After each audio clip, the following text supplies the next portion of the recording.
Els romans feien regles per tot, van fer unes lleis tan bones que encara n'hi ha que ens serveixen.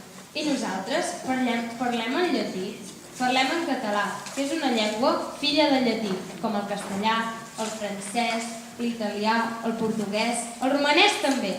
Després dels romans, que van estar-se 6 segles a la península ibèrica, van venir els visigots, que eren gent del nord d'Europa.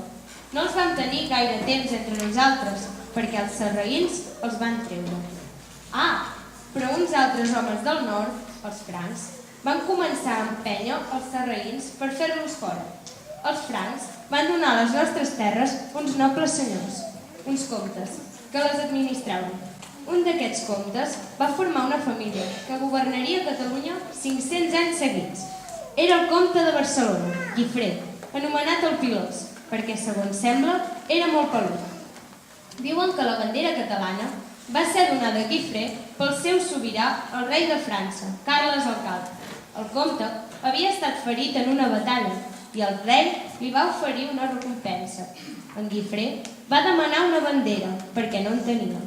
Carles el Calb va mullar 4 dits a la sang de la ferida i els va passar per l'escut d'or del comte. Això és una llegenda. Les llegendes no acostumen a ser veritat, però és molt bonica.